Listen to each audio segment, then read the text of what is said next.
ध्येय शैक्षिक जगतमा देखा परेका समस्याहरूलाई हल गर्ने, संगठित हुने र शैक्षिक क्षेत्रमा संस्थाहरूमा र यससँग सम्बन्धित क्षेत्रमा रहेका समस्याहरूलाई हल गर्दै अगाडि बढ्ने अभिप्रायले विद्यार्थी युनियनहरूको निर्माण गरिएको छ। तर यसका साथसाथै एउटा स्तरीय शिक्षा, त्योसँग जोडिएको रोजगार, त्योसँग जोडिएको राष्ट्रको निर्माण, यी सबै विषयहरू विद्यार्थी गतिविधि, विद्यार्थीको संगठन र विद्यार्थीका क्रियाकलापहरूसँग जोडिने विषय।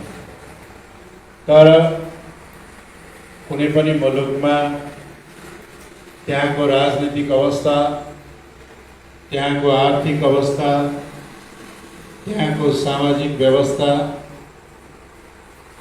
त्यहाँको शासन प्रणालीबाट अलग रहेर विशुद्ध रूपले पढ्ने र शैक्षिक समस्यामा उल्झिने मात्र विद्यार्थीहरू रहन्।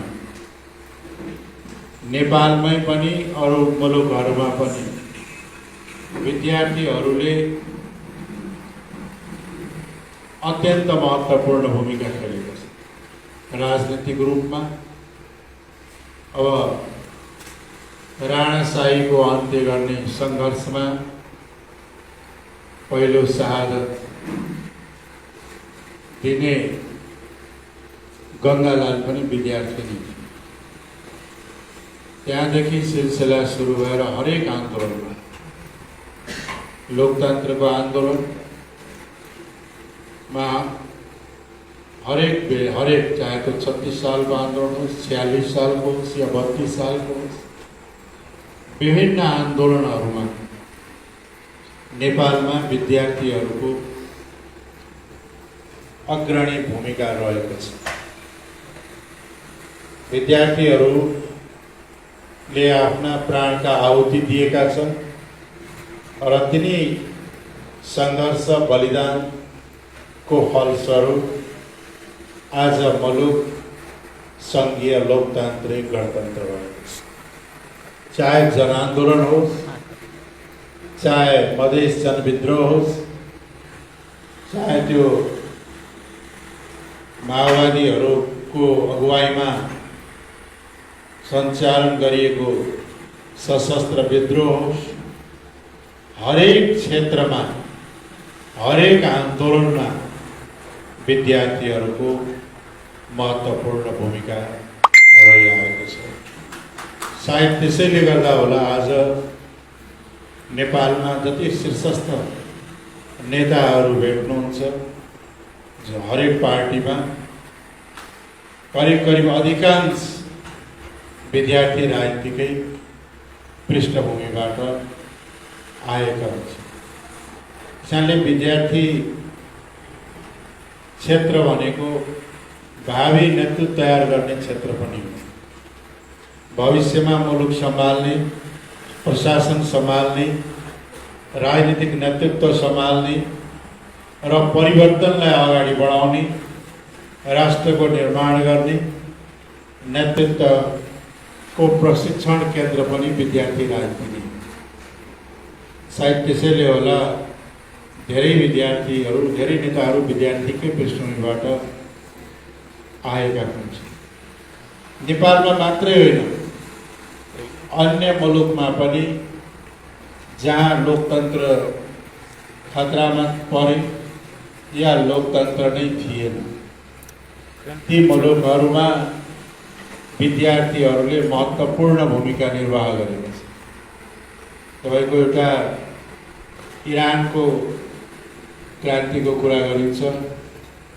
इरानमा शाह रेजा पहलवीको समयमा राजनीतिक दलहरू एकदम पछाडि थिए र ओझेलमा परेको थिए। तर त्यही बेला विद्यार्थीहरूले, तेहरान युनिभर्सिटीका विद्यार्थीहरूले जुन आन्दोलन सुरु गरे, त्यो आन्दोलनले अन्त्यमा गएर राजतन्त्रलाई ध्वस्त पार्यो। विद्यार्थी आन्दोलनकै ठुलो योगदान रहेको देखिन्छ। त्यो त्यति मात्र होइन, धेरै मुलुकहरूमा, ल्याटिन अमेरिकाका धेरै मुलुकहरूमा विद्यार्थी आन्दोलनको ठुलो महत्त्व रहेको छ र अरू मुलुकमा किन हेर्ने हाम्रै नेपालमा पनि विद्यार्थीहरूको महत्त्वपूर्ण भूमिका रहेको छ। त्यसले अब नेपालको राजनीतिमा आउने दिनमा अझ बढी महत्त्व राख्दछ। आज हाम्रो मुलुकमा लामो सङ्घर्षपछि मुलुक सङ्घीय लोकतान्त्रिक गणतन्त्र, मुलुकमा लोकतान्त्रिक गणतन्त्र यानि सङ्घीयता, लोकतन्त्र, गणतन्त्र, समावेशिता, नागरिक स्वतन्त्रता, मौलिक हक जस्ता लोकतान्त्रिक मूलभूत मान्यताहरूलाई हामीले स्थापित गरेका छौँ। तर ती अहिले पनि अत्यन्त कमजोर, त्रुटिपूर्ण चरित्रको र संस्थागत नभइसकेको अवस्था छ र अहिलेसम्म नेपालको राजनीतिमा भएका परिवर्तनहरूमध्ये सबभन्दा ठुलो उपलब्धि भनेको मुलुकबाट एकात्मक केन्द्रीकृत राजतन्त्रात्मक शासन प्रणालीको अन्त्य भई सङ्घीय लोकतान्त्रिक गणतन्त्र स्थापना हुनु एउटा ठुलो ऐतिहासिक उपलब्धि। र आज हाम्रो आवश्यकता विगतका आन्दोलनबाट प्राप्त भएका यी महत्त्वपूर्ण उपलब्धिहरूलाई संस्थागत गर्ने, यसलाई संस्थागत गर्दै यसभित्र रहेका कमी कमजोरीहरू, विकृतिहरू, विसङ्गतिहरूलाई सुधार गर्दै सङ्घीय गणतन्त्रलाई मजबुत बनाउने हो। एकातर्फ एउटा ठुलो चुनौती रहेको छ। अर्कोतर्फ हाम्रो मुलुक विविधताले भरिएको मुलुक र यहाँ सामाजिक, सांस्कृतिक, जातीय, धार्मिक, विभिन्न प्रकारका भाषिक, विभिन्न प्रकारका विविधताहरू रहेको अवस्था छ। तर सामाजिक रूपले हेर्ने हो भने, मुलुकमा हेर्ने हो भने अनेक विविधताहरू छन्। जब हामी शासन, सत्ता र शक्तिको संरचनामा हेर्छौँ, त्यहाँ विविधता घट्दै गएको हुन्छ। त्यहाँ अझै पनि पुरानो पञ्चायत कालको जुन एउटा नारा थियो, एउटै भाषा एउटै भेष, ती चिज ती नै अहिले पनि प्रतिबिम्ब भइरहेको छ। र विभिन्न समुदायहरू, खास गरिकन आदिवासी जनजाति, मधेसी, दलित, मुस्लिम, थारू, अल्पसङ्ख्यक समुदायहरू लगायतका सीमान्तकृत समुदायहरू जो बहिष्करणमा पारिएका छन्, उनीहरूलाई राजनीतिक रूपले पार्टिसिपेट गर्ने या प्रतिनिधित्व गर्ने या उनीहरूलाई भागीदारी बनाउने अवस्थाको अझैसम्म सुनिश्चितता भइसकेको छ। अहिले पनि लामो समयदेखि कायम रहँदै आएको एउटा भाषाको वर्चस्व अझै पनि यो बहुभाषिक देशमा कायमै छ। राज्यले बहुभाषिक नीति अपनाउने र सबै भाषाभाषीहरूको समान अधिकार, भाषिक अधिकारको प्रत्याभूति अझै हुन सकेको छैन। अझै पनि राजनीतिक रूपले राजनीतिक प्रतिनिधित्वको हुने ठाउँहरूमा, चाहे त्यो पालिका होस् या प्रदेश या सङ्घीय संसदमा समावेशिता देखिएको छ। त्यो विगतका आन्दोलनको परिणामले त्यहाँ केही हदसम्म समावेशिता देखिएको भए तापनि राज्यको शक्ति केन्द्र प्रशासनिक क्षेत्रमा या ब्युरोक्रेटिक क्षेत्रमा या सुरक्षा क्षेत्रमा या अन्य क्षेत्रमा अझै पनि चाहिँ के हो भन्दाखेरि एकल जातीय एउटा जातको प्रभुत्व या आधिपत्य भनौँ या वर्चस्व भनौँ यथावत नै रहेको छ। हाम्रो पार्टी चाहन्छ सबै क्षेत्रमा सबै समुदायका प्रतिनिधित्व होस्। उनीहरूको जनसङ्ख्याका हैसियतलाई हेरेर त्यसको अनुपातमा प्रतिनिधित्व गराइनु पर्नेछ।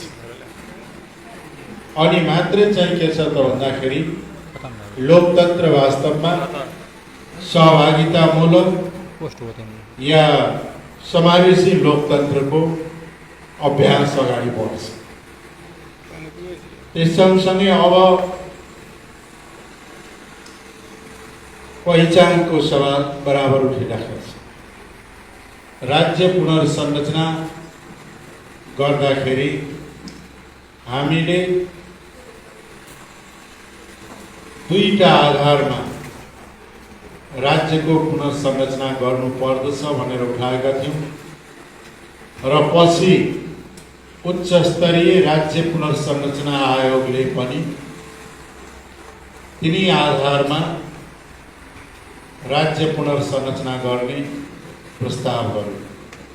त्यसमा पहिला पहिचानका 5 आधारहरू र सामर्थ्यका 4 आधारहरूमा रहेर राज्यको पुनर्संरचना गर्यो। तर जब राज्यको पुनर्संरचना गरियो, पहिचान र सामर्थ्यलाई ध्यान दिइएन।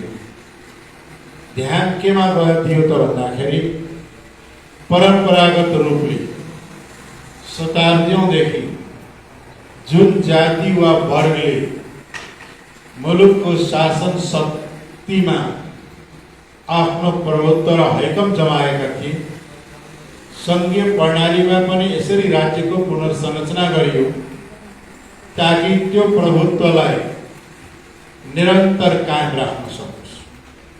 त्यहाँभन्दा अरू केही देखिँदैन।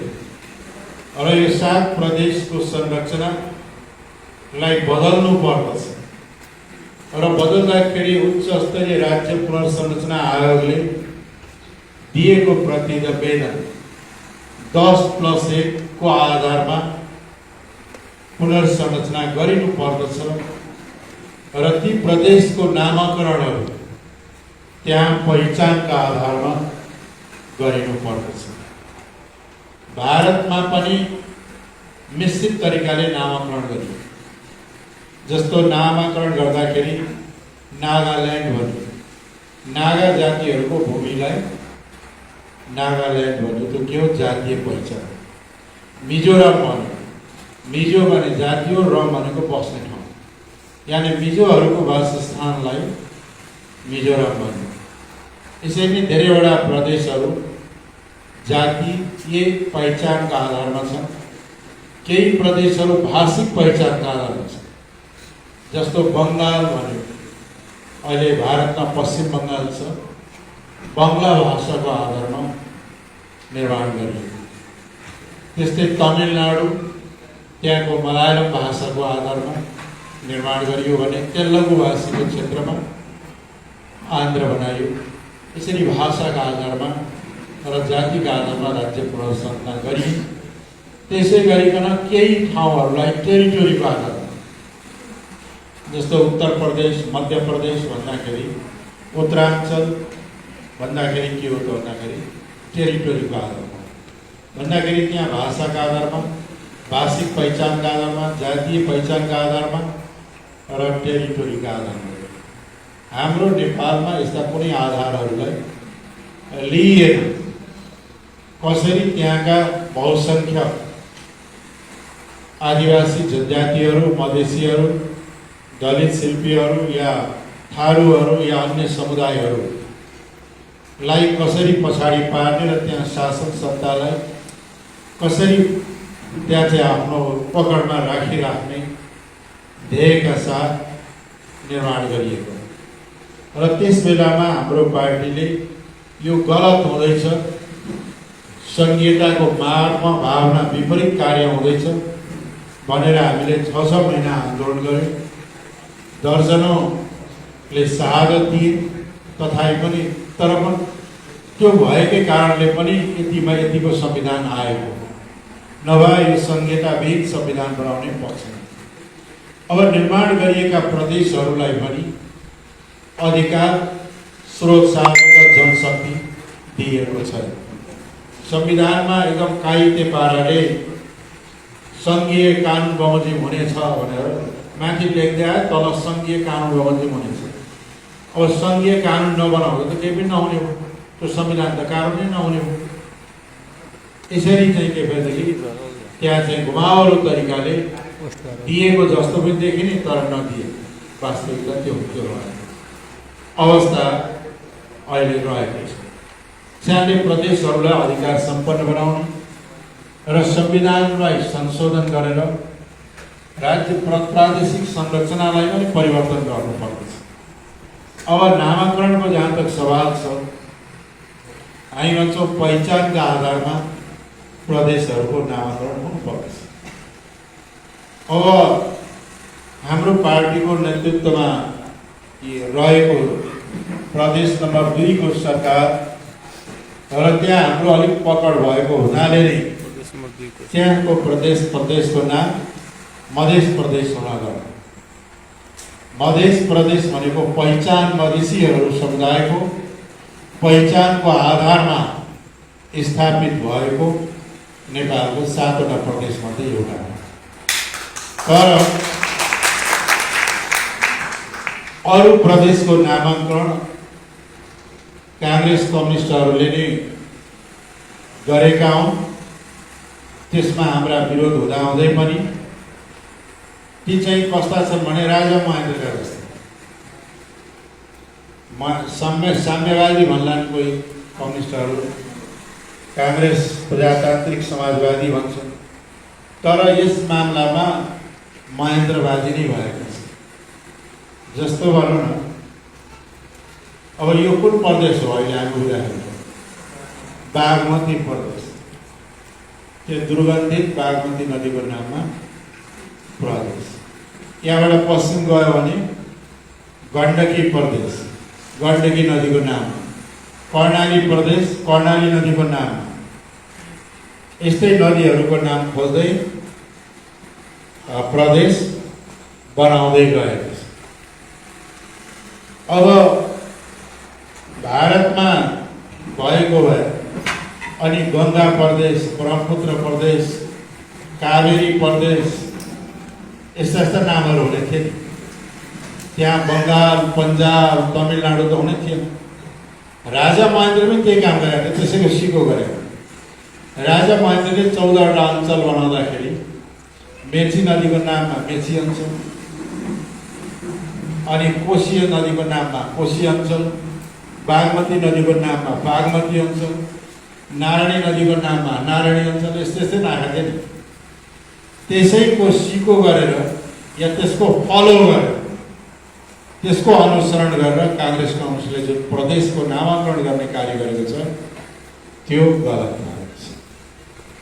नदीको नाममा नदीको कुनै पहिचान हुँदैन, नदीको कुनै संस्कृति हुँदैन। भलै केही धर्महरूमा धार्मिक समुदायहरूले नदीमा गएर स्नान गर्ने त्यो बेग्लै कुरा हो। तर पहिचानका आधार के हुन्छ? अस्ति बहस हुँदाखेरि अहिले प्रदेश नम्बर 1 को नामाकरण गर्ने चलिरहेको। केही कम्युनिस्ट नेताहरूसँग भयो होइन, त्यसलाई कोशी प्रदेश बनाउनुपर्छ, कोशी नै सबैको पहिचानका आधार हो। कहाँको यो पाखण्डी आइपुग्यो? पहिचानका आधार के हुन्छ?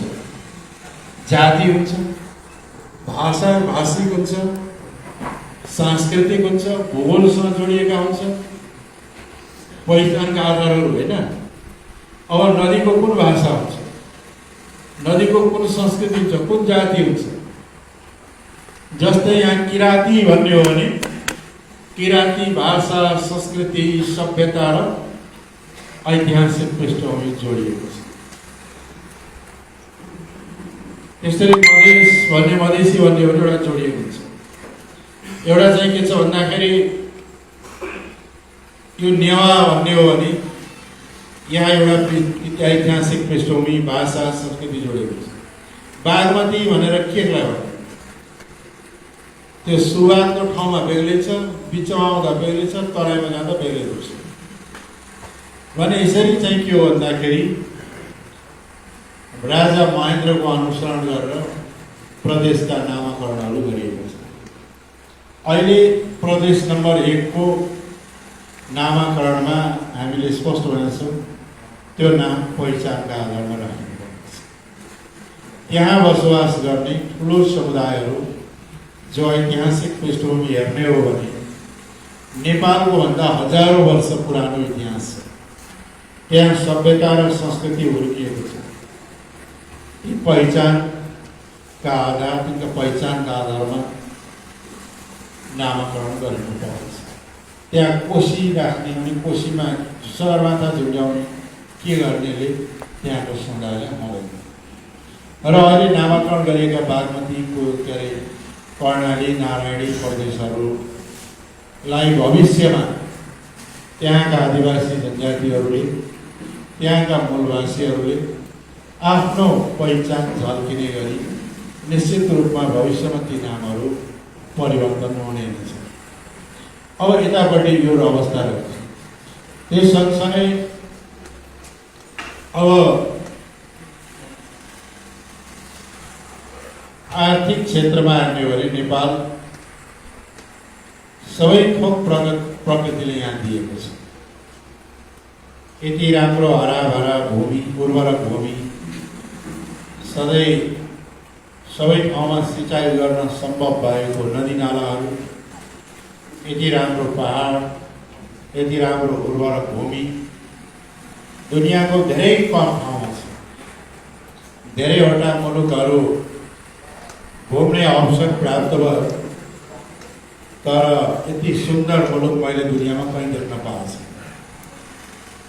र हामीसँग भएका या हामीलाई प्रकृतिले दिएका जुन स्रोतहरू छ, नेचुरल रिसोर्सेसहरू छ, त्यसलाई सदुपयोग गर्ने हो भने हाम्रो मुलुक संसारको समृद्ध मुलुकको दाँजोमा पुग्नलाई समय लाग्दैन। हाम्रो मुलुकमा त्यो क्षमता छ। हामीले कृषि क्षेत्रलाई मात्रै पनि आधुनिकीकरण गर्ने हो भने त्यहाँ गरिबी र बेरोजगारीलाई त्यहीबाट हल गर्न सकिन्छ। त्यो क्षमता हामीहरू भूमिमा रहेको छ। हामीले पर्यटन, जलस्रोत र उद्योगलाई विकास गर्ने हो भने नेपाल संसारको समृद्ध मुलुकको दाँजोमा पुग्छ। तर छ के त भन्दाखेरि संसारको दरिद्रतम मुलुकमा अल्प विकसित मुलुक भन्ने बित्तिकै नेपाल आउँछ। यो अवस्था केले गर्दा भएको भन्दाखेरि विगतमा र अहिलेसम्म भन्न सुध्रिसकेका छैन। अलिअलि सुधार त भएको छ। विगतदेखि अहिलेसम्म जुन राज्यले लिएको जुन योजना छ, जुन नीति छ, त्यो नै गलत छ। पहिलो कुरा त 2/3 भन्दा बढी जनसङ्ख्या भएको सीमान्तकृत समुदायहरू, आदिवासी, जनजाति, मधेसी लगायतका समुदायहरूलाई जोड्ने हो भने 2/3 भन्दा ठुलो जनसङ्ख्या छ। यो 2/3 भन्दा ठुलो जनसङ्ख्यालाई उपेक्षा गरेर कुनै पनि मुलुकले न त आर्थिक विकास गर्न सक्छ, न दिगो शान्ति त्यहाँ कायम रहन सक्छ। त्यस कारणले यी समुदायहरूलाई जबसम्म समानुपातिक समावेशी गराइन्न हरेक क्षेत्रमा, चाहे त्यो शासन प्रशासनमा होस्, चाहे नीति निर्माणमा होस्, चाहे जो प्रतिनिधित्वको क्षेत्रमा होस्, चाहे उत्पादनको क्षेत्रमा होस्, यी यत्रो ठुलो समुदायलाई अलग राखेर जुन किसिमका नीति निर्माण गरिए, जुन किसिमका विकास आयोजनाहरू अगाडि बढाइए, ती सम्पूर्ण असफल हुने नै थिए, भएकै छ। त्यस कारणले नेपाल चाहिँ के हो भने गलत नेतृत्व, गलत नीति र गलत योजनाका गलत तरिकाले कार्यान्वयन गर्न जाँदा र जातीय विभेद या नस्लीय विभेदलाई दिमागमा राखेर जुन किसिमको राजनीतिक शक्तिको अभ्यास भयो, त्यो नै अहिलेको पिछडापनको मूल कारण हो। यसलाई जति सक्यो चाँडो परिवर्तन गर्नुपर्छ र यसलाई सुधार्नुपर्छ। अनि मात्रै चाहिँ के छ भन्दाखेरि मुलुक शान्ति र समृद्धिको दिशामा अगाडि बढ्न सक्दछ। हाम्रै पार्टीबाट चोइटिएर गएका र अरू केही विद्वान मित्रहरूले लेख्ने गर्छन्, बोल्ने गर्छन्, होइन यो त नेपालमा भएको जातीय भाषिक समस्याहरू, धार्मिक सामाजिक सांस्कृतिक समस्याहरू त मुलुकले विकास, आर्थिक विकास गरेर सकिहाल्छ नि। अब के को यो जातीय कुरा, यो के को यो राष्ट्रको कुरा, जातिको कुरा, किन भाषाको कुरा गरिराख्ने? यो त विकास गर्यो भने आफै हल भएर जान्छ भनेर फेरि भ्रम एउटा आइरहेको छ। वास्तविकता के हो भने त्यसरी हुँदैन। समस्यालाई हल नगरिकन समाधान हुँदैन। विकासले मात्रै हल हुने भए संसारको एक जमानामा भन्ने गर्थ्यो, sun never set in my kingdom भन्थ्यो ब्रिटेनको महाराज। सूर्य मेरो राज्यमा कहीँ अस्ताउँदैन भन्ने देश, यानी यत्रो विशाल साम्राज्य देश, यत्रो विकसित देश, लोकतन्त्रको जननी भन्ने देशमा पनि इङ्ग्लिस र आइरिसको बिचमा आइरिसहरू आफूलाई विभेदमा परेको हामी लाग्छ। अस्ट्रेलियामा पनि विकसित देश हो, यहाँ सबैलाई एकपटक अस्ट्रेलिया जान पाए हुन्थ्यो भन्ने मनमा हुन्छ। विकसित देश हो, तर त्यहाँका मूलवासीहरू, त्यहाँका पुराना बासिन्दाहरू, अङ्ग्रेजहरू त्यहाँ पुग्नुभन्दा अगाडि एउटा क्याप्टेन कुक भन्ने मान्छे थिए, जहाज लिँदै त्यहाँ पुगे। ती जाँदाखेरि त्यहाँ भेटिएका मान्छेहरू, त्यहाँ तिनलाई आज एबोरिजिनल भन्ने चलन छ। एबोरिजिनल भनेको त्यहाँका मूलवासी आज पनि जङ्गली र अर्ध जङ्गली अवस्थामै बाँच्न विवश छ उनीहरूको जीवन। क्यानबेरामा, अस्ट्रेलियाको राजधानी क्यानबेरामा जानु हो भने अब ठुलो शक्ति छैन विरोध गर्ने, तर चाहिँ के गर्छ भने दाउरा बालेर 40-50 वर्षदेखि त्यो दाउरा बाल्दै विरोध गरेर जतिखेर दाउरा बालिराखेको छ। त्यो के हो त भन्दाखेरि एबोरिजिनलको राइट्सका लागि गरिएका यी प्रयासहरू भन्दाखेरि त्यहाँ पनि ती समस्या हल भए। अब अमेरिका त्यत्रो शक्तिशाली मुलुक, त्यहाँका मूलवासी भनेको रेड इन्डियन्सहरू। अब रेड इन्डियनको त त्यहाँ अस्तित्व नै छैन। गयो भने कहीँ कता यसो कहीँ हेर्न पाइयो भने मात्रै, नभए देखिँदैन, अस्तित्व नै रहेन। त्यस्तै गरिकन स्पेनमा त्यहाँका आदिवासीहरू त्यहाँका अझै पनि आन्दोलनै गरिरहेका छन्। क्यानाडा जस्तो विकसित देशमा त्यहाँका क्युबेकहरूले आन्दोलन गरेको छ। हाम्रै नजिकमा छिमेकीहरू हेर्ने हो भने श्रीलङ्कामा लामो आन्दोलन तमिलहरूले गरे र त्यो अहिले समाप्त भएको छैन। भारतमा पनि धेरैवटा प्रान्तमा आन्दोलनहरू कहिलेकाहीँ उठ्ने गरेकै छ। भन्दाखेरि के हो भने विकासले जातिको समस्याहरू, समुदायका समस्याहरू हल हुँदो रहेछ। विकास त चाहिन्छ, गरिब बेरोजगारीले हल गर्न त विकासै चाहियो। शिक्षा र स्वास्थ्यलाई का यी अधिकारहरूलाई, अवसरलाई प्रत्याभूति गराउन त विकास चाहियो। तर सामुदायिक भेदभाव, जातीय भेदभाव या रङ्गका आधारमा, लिङ्गका आधारमा, भाषाका आधारमा, धर्मका आधारमा हुने भेदभावहरूलाई जबसम्म हल गरिँदैन तबसम्म आफै आफ समाप्त हुन सक्दैन। हालै मात्रै सुडानको धेरै दुर्घटना भयो। यस्ता हठीले गर्दाखेरि सोभियत सङ्घ जस्तो महाशक्ति टुक्रा टुक्रा भएर युगोस्लोभाकिया, चेकोस्लोभाकिया त्यहाँका जातीय समस्यालाई हल गर्न नसकेर अहिले विश्वको नक्सामै भेटिँदैन। त्यो हालैमा पनि केही वर्ष अगाडि सुडानमा एकापट्टि अरेबियन्सहरू र अर्कापट्टि अफ्रिकन्सहरू, दुई समुदायहरूको, अरेबियनहरू अलिक धनी, प्राकृतिक स्रोत साधनमाथि कब्जा गरेर जमाएको, अफ्रिकनहरू अलिक गरिब मेहनत गर्नेहरू। तर त्यहाँ भएको विभेदका कारणले आज सुडान टुक्रिएको छ।